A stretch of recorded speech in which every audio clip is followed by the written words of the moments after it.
You can classify objects in three: fragile, robust, anti-fragile. Unlike risk, you can measure fragility. I can measure the fragility of the coffee cup. I cannot figure out, I can have comparative fragility measures. I can't predict an event in complex systems. If you are fragile, you're disproportionately more harmed by a large event than a small event.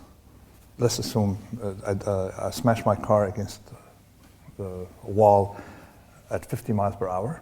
I'm harmed a lot more than if I smash it 50 times at 1 mile per hour. You agree? Every incremental mile per hour harms me more than the previous one. That's the definition of fragility as acceleration. And when we're going to talk about size, why projects of 100 million pounds are harmed by a lot more by unexpected events than small, that will flow from this graph. This book is organized around 6 books, and it's written in a way for nobody to be able to figure out what the contents of a chapter from the title.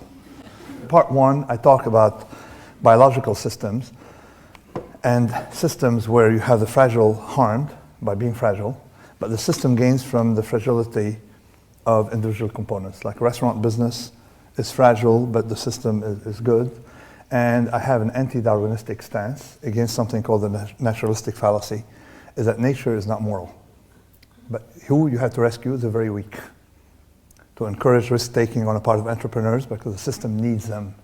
You guys got here because of entrepreneurs, not because of bonus earners and bureaucrats, and not thanks to bankers, by the way, all right? So you didn't get here, you didn't start the Industrial Revolution with that. Risk takers who have small downside, big upside. Book 2, I talk about interventionism. And in fact, people, the libertarians hate it, and the anti-libertarians hate it, the status, because in fact, what I say is we tend to micromanage things, as Mr. Gordon Brown has done brilliantly. Book 3, about prediction of system, and I introduce the idea of upside. If a system has anything that has more upside than downside, I ground it in Stoical philosophy because Seneca figured it out. If you have more upside than downside, you're anti-fragile. You're convex. If you have more downside than upside in any action, you're fragile. And Seneca figured it out with his own emotion. He said, I'm very wealthy. I have no upside from money, but if money is taken away from me, I'm harmed. I'm going to change it by forcing myself to become poor every morning. You wake up, you write off all your possessions, so therefore nobody can take anything away from me. I'm robust now. That's sort of the idea of anti-fragility, is in the reinterpretation of Seneca. If you read them without reading the commentators, and only a lady, I think, in the UK, Ms. Graver, figured it out, okay, that she read Seneca without reading the commentators, but being Stoic doesn't mean being a vegetable. It means enjoy not having downside from adverse events, but benefiting from positive events. Book 4, I go into something nobody likes, thanks to Terence Keeley. Terence Keeley is someone who studied the Industrial Revolution and figured out something that nobody would say at the time, which is that science doesn't drive technology, but technology comes from science. Jet engine, invented by some theoretician, physicist. No, you look at history, engineers figured it out, all out. Someone came and put it in a book, and engineers don't write books, unfortunately. So I call it lecturing birds how to fly. Birds don't write books on aerodynamics, so we have the illusion, that you lecture a bird how to fly, it flies, you claim credit for it. Now this is a massively important point linked to something that likes volatility. Your body loves randomness.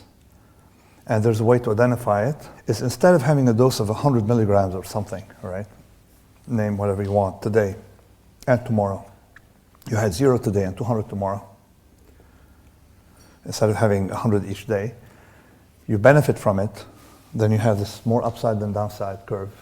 And the same one we used for fragility applies to your body. That your body needs stressors. Effectively, you go to the gym, you need stressors. This is fragility. You look at this as variation of the banking system, mostly with positives and then a big negative. The problem is, during the positive, the bankers made the bonuses, no? During the negative, who paid for them? You pay taxes?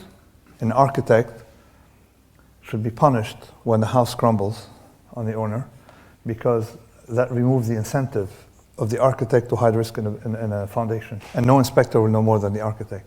This asymmetry is shocking. At no point in time in history have we had more people with taking the upside at the expense of others. That's a byproduct of complexity. Complexity makes it possible. And when you have large states, people at the top living in Washington dealing with a spreadsheet are never harmed by their mistakes. They're not ashamed. The spreadsheet doesn't make you ashamed.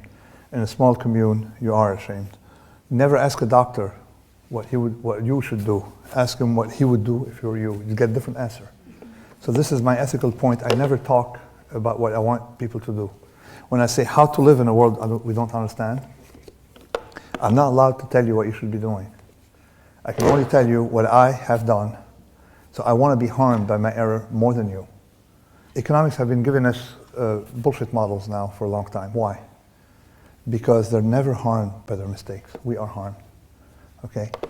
Predictors are never harmed by their mistakes.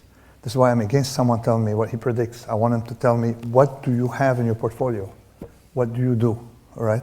That's all I want to do. So thank you very much. I put my watch back. And